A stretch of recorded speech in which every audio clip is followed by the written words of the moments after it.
est d'accord. Et c'est la raison pour laquelle, autant qu'ils bossent pour max 2, 3 personnes en même temps, et tout le monde est gagnant, en fait.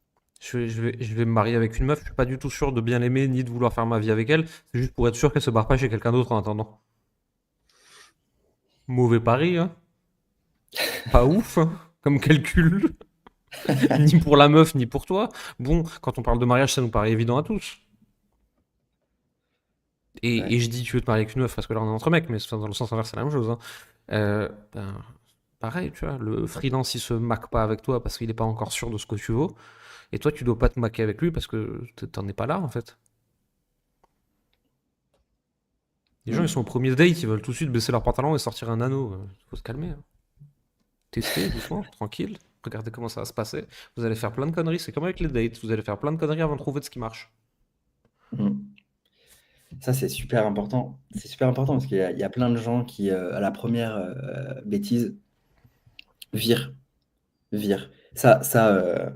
Alors, soit ils virent, soit ils gardent malgré toutes les conneries. Alors, il y a deux extrêmes. Soit je vire directement, ou j'ose virer personne parce que j'ai des relations avec les gens.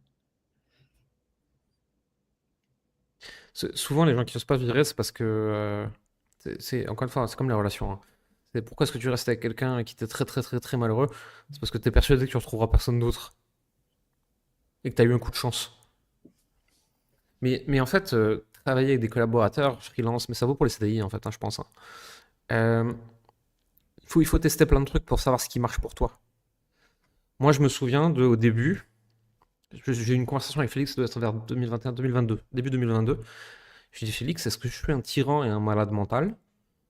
Parce que vraiment, là, ça fait 6 personnes d'affilée où je m'engueule très, très, très violemment avec eux et la rupture est hardcore, quoi. Je me dis, écoute, non, t'es un peu comme ça, comme ça, comme ça. Il a moi toujours parlé avec franchise, Félix. Mais non, globalement, non, ça va, il n'y a pas de problème, tu vois. Je suis ok, donc c'est pas moi. C'est juste que j'ai pas trouvé les bonnes personnes avec qui travailler. Mais ça m'a permis d'identifier des red flags et des green flags, en fait, sur les gens avec qui je bosse. Et en fait, en une semaine de relation, je sais déjà si t'es un pignouf ou si t'es quelqu'un qui va être extraordinaire dans mon écosystème, tu vois. Et quand je dis un pignouf, je te parle même pas de compétences métiers, hein, je te parle de savoir travailler avec les gens. Et pas être un pignouf, ça vaut bien sûr pour les indépendants qui viennent aider dans une entreprise, mais ça vaut aussi pour les entrepreneurs qui recrutent. Et si t'es bardé de peur et d'insécurité, tu vas faire chier toute ton équipe et être un pignouf. C'est tout. Ouais. Tu as dit un truc super, super important. C'est. Ah putain, je l'ai oublié, mais je le redirai après. Je l'ai oublié. Effectivement.